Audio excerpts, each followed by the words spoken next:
Okay, so today's episode's a little humbling because I did this for years and years. I got this so wrong, and it was only the last 5 years or so that I was really even open to it, and it's been only a couple of years that I've really internalized this. I've been a creative person pretty much my whole life. YouTube isn't like my first creative endeavor by a long shot. I'm a writer, I'm a musician, I'm an artist, I've done a lot of things. I actually started out when I was 8 years old writing short stories. That was my first real artistic endeavor, and it's only spiraled from there. I was also a working musician for many years, a jazz musician. I toured a lot and made my living. YouTube has been a fun new thing for me. Video is very new to me, but I have struggled with this so much. And I know I'm not alone. I know this is very common with creative people, with artists. And my problem has been that I was trying to reinvent the wheel. Now that's a cliche, right? Like, that'll rub artists completely the wrong way because that's very cliche and very common and very old-timey, right? So I wasn't original enough there. I was unoriginal about being unoriginal. But essentially, as a young artist, you're like, I want to do something different. I want to go out there, I want to do something completely different, and it's going to be great.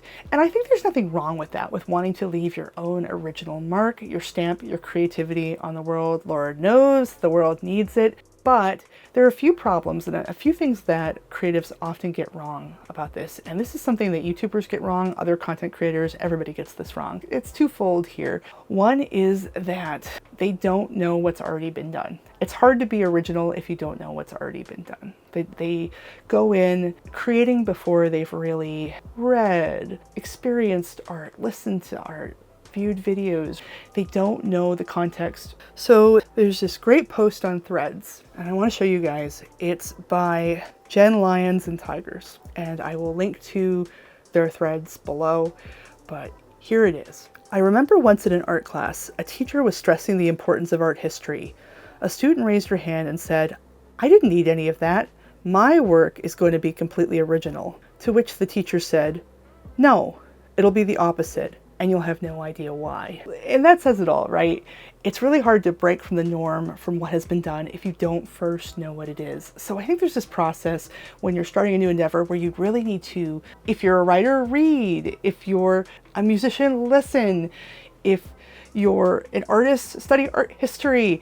If you're a filmmaker, watch videos. Study film theory. There's this whole thing where people are like, no, I want to be original. I want to do this thing. I want to do it my way. To be original, you need to know what you're deviating from. You need to have a solid base. In psychology, the background I come from, I was trained as a psychological researcher. There's something called the lit review. And in the process of the lit review, you go and you look at all the literature on a subject. And in psychology, that's all the other studies, the other peer-reviewed studies that are in that field. You read them, you look at the conclusions and what happened in the studies, and then you take all of them and you do that to form your hypothesis and your test and everything. And then when you do the paper, you put that actually in your paper at the beginning. Here's the literature review. And you have that background that you can base everything on. And I think really that's really important. It's really important. Plus, you are also supporting people who are doing the same thing you are, right? So if you're doing YouTube, you're watching other YouTubers, you're giving other YouTubers views, you're contributing to that community, you're listening, not just talking, you're watching, not just performing. And that's true no matter what you're doing, whether that's reading novels or writing poetry or reading poetry, or you're a thespian and you're going to see other people's plays. It's part of being a good member of the community, but you're also figuring out what's established and how you can interact with that. And then the other thing is that in every field, every creative endeavor, there are tropes, there are patterns, there are established things that people do that work, that are interesting from a creative perspective and also resonate with audiences. And it's really funny, I was just talking about cliches. Really high artists, and I was a high artist, I was a snob, I was an elitist once upon a time. I tell you what, younger me would be rolling her eyes at this entire video. But those tropes have a place too.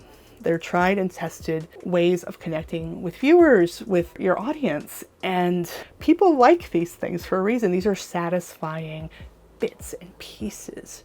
Now, you don't want to just make a piece of work that's a complete regurgitation of something somebody else did. Like, it's immoral to rip someone off for stuff, but, also you don't want to just kind of do the thing that, generative AI does, where it just gobbles up a bunch of other people's work and then just spits it out in a different patchwork. Like, that's no good. Like, immoral, dissatisfying for the audience, and not satisfying for you, the creator. But I do think that not every little bit and piece of what you create is going to be 100% original. I just don't think it's possible. I think so much has been done. There's so much work. There's so much precedent that's come before. And I think that's okay. I think you can still leave your mark on your work, and you can be creative even if what you're doing is informed by other people's work.